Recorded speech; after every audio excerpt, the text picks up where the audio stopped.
The powers that be in Westfield, Massachusetts have gotten away with a whole lot of shenanigans lately, but one particularly offensive act that they've become rather fond of in recent years is the destruction of historic structures.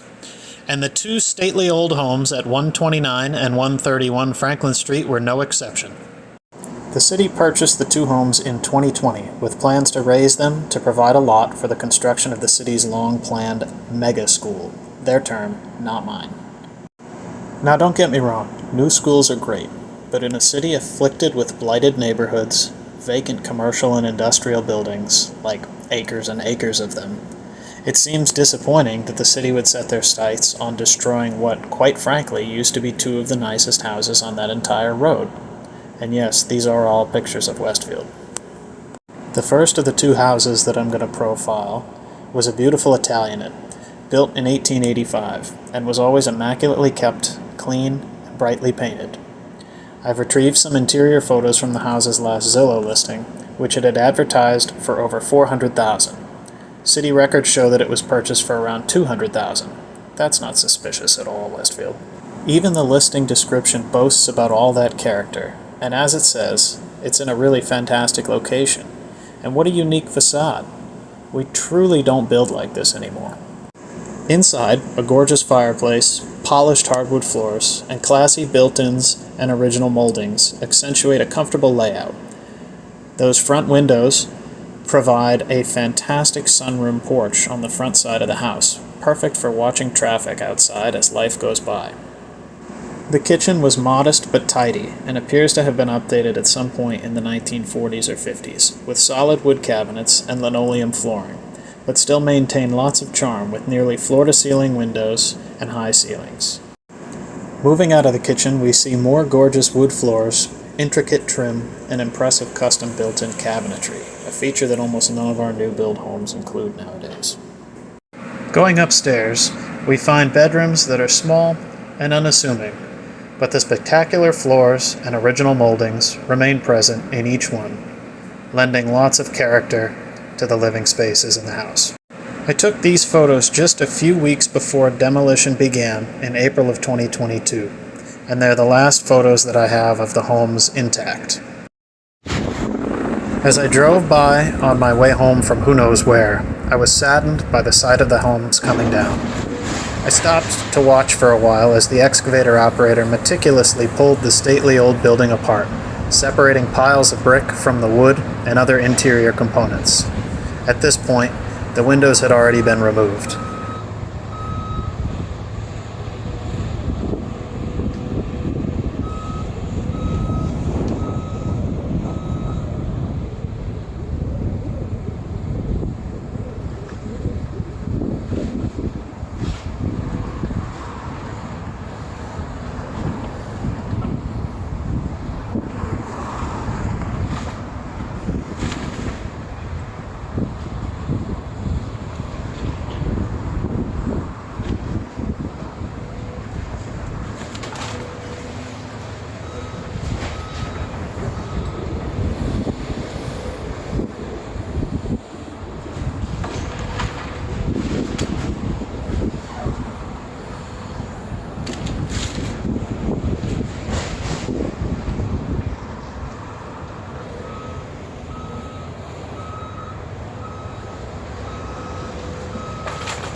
From the opposite side of the house, you can see in through the empty window frames and gaping holes at the interior features that were highlighted so proudly in that earlier Zillow listing. You can even see the living room fireplace through the doorway here. As I watched the house come down, the demo guys stopped for lunch, and I called to one of them through the fence, asking if I might have a few of the decorative corbels that you can see here in these pictures. He walked over to one of the piles and picked one up under each arm, passing them over the chain link fence to me. Unfortunately, by the time I had made it here, there wasn't much left, and the other, newer home next door had already been torn down. Here are a few more photos of the house in various stages of demolition that day.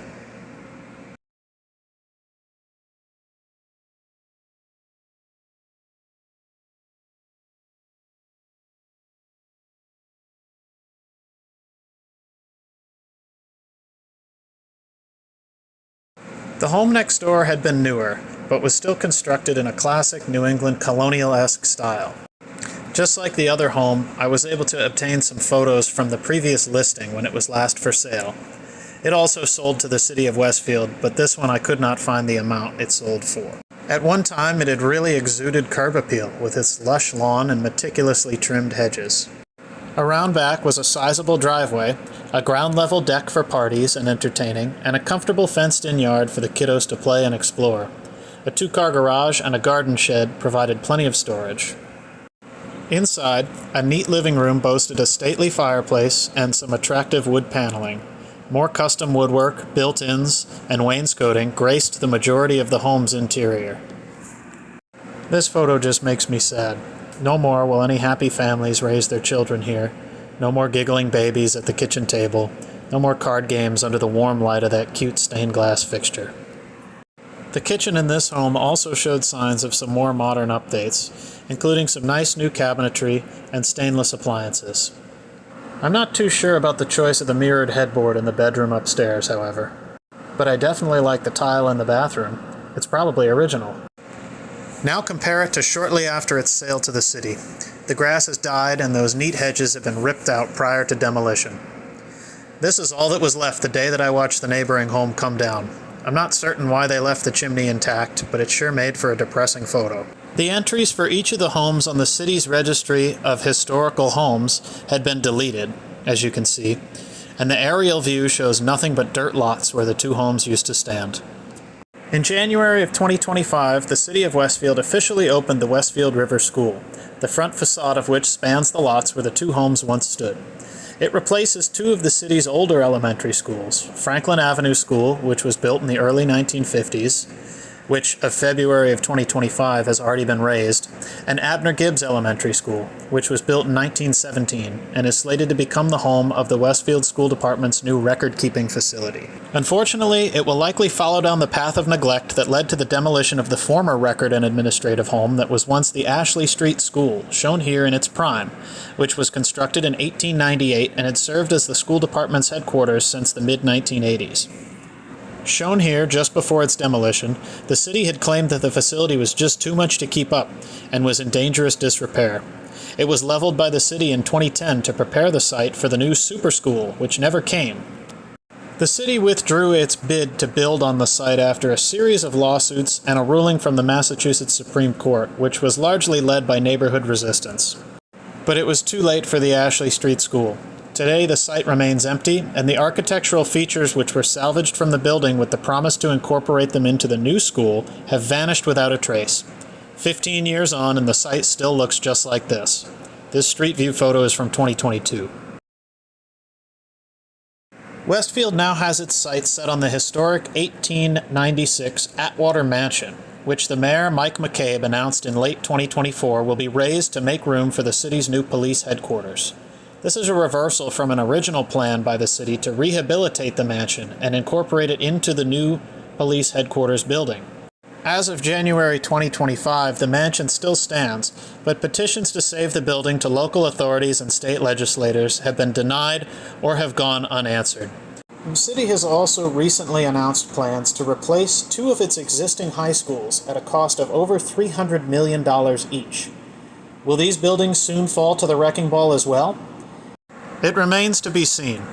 But unless we start caring and holding our leaders accountable, our history and beauty will continue to be systematically destroyed before our very eyes, erasing our regional identity and pride forever. I hope that you enjoyed watching and that you've appreciated this record of destruction more than I enjoyed making it. Do your part. Protect your local history. And as always, thank you for watching. We'll see you in the next one.